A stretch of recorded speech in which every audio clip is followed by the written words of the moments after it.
Just before your biggest financial turnaround comes a brutal test that 95% of people don't recognize.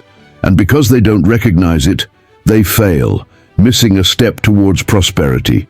Today you will learn exactly what this test is, how it presents itself, and most importantly, how to pass it once and for all. The test that nobody warns you is coming. There is a spiritual pattern that repeats itself before every major financial turnaround. First you go up, then you go down, and only then do you explode. But most people don't know this, so when the downturn comes, they interpret it as ultimate failure, and they give up precisely when they should be holding on tight. Let me explain what happens. You were making progress. Small results were appearing, things were improving, and suddenly everything freezes. Or worse, everything collapses. The client cancels, the money disappears, the opportunity evaporates.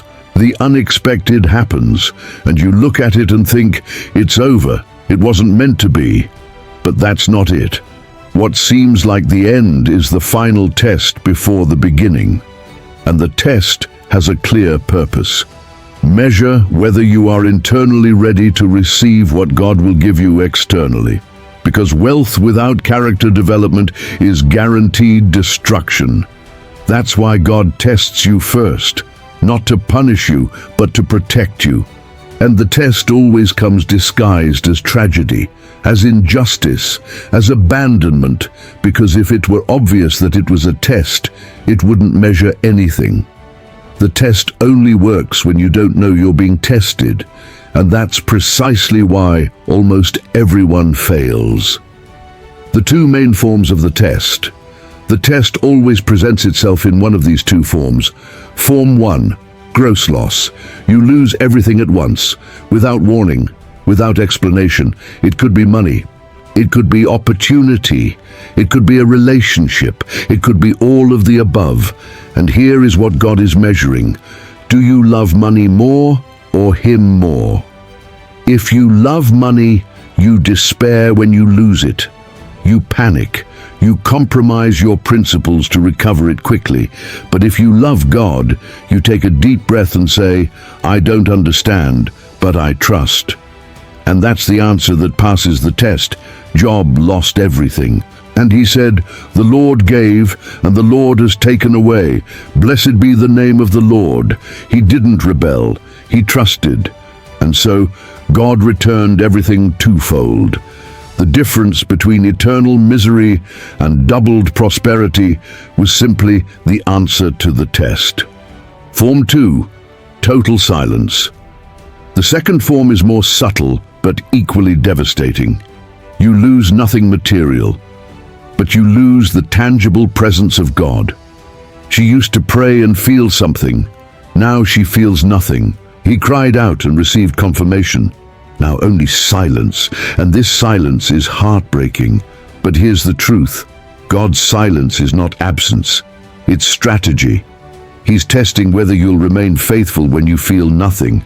Because anyone is faithful when they feel the presence of God, but only those who are mature are faithful in silence. And prosperity requires maturity. There will be times when you will need to make decisions without listening to God. And if you don't learn to trust the silence now, it will crumble when you have money and responsibility. So God trains you in silence before promoting you in the noise. Why does the majority disapprove? Most people fail for two reasons. Reason 1, misinterpretation. When the test comes, the first reaction is, God has abandoned me.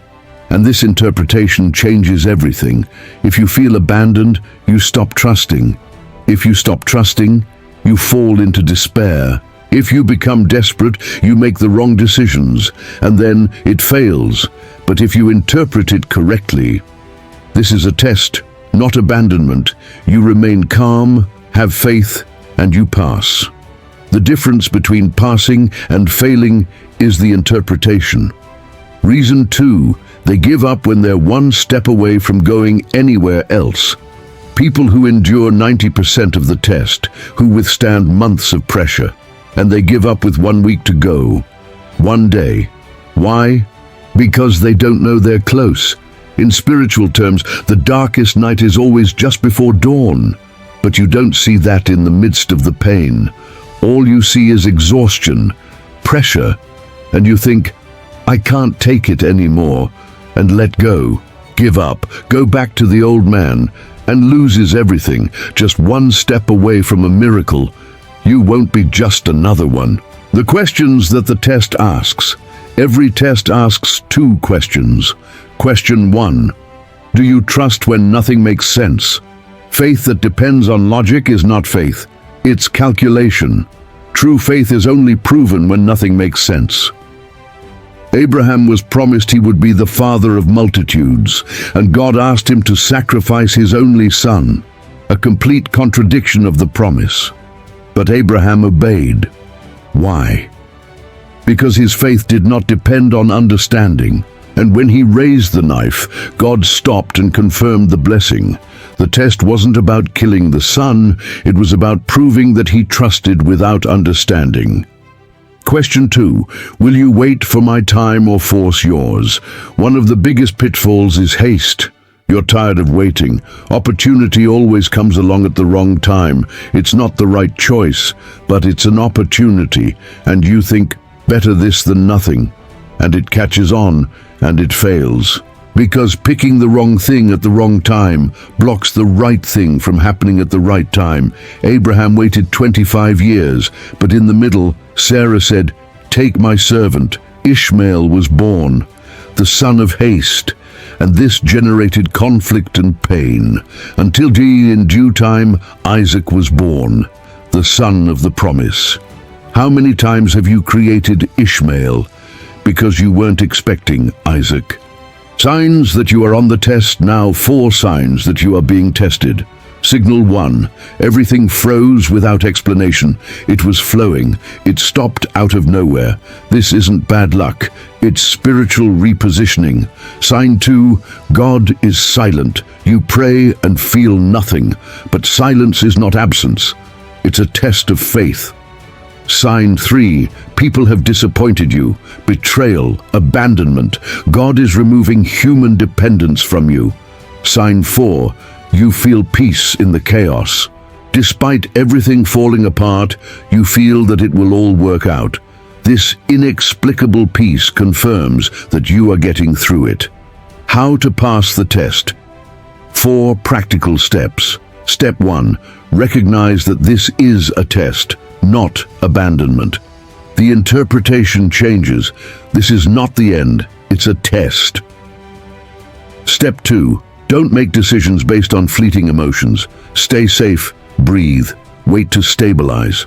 Step 3. Keep doing the right thing without seeing results. Act right, even without immediate reward. Step 4. Give thanks before you see. Thank you for the victory that is coming. Anticipatory gratitude is faith in action. The final test is brutal. Almost everyone fails. But you won't be another one, because now you know how to recognize and overcome it. And on the other side, the prosperity that has always been yours awaits. Hold on tight. You're closer than you think.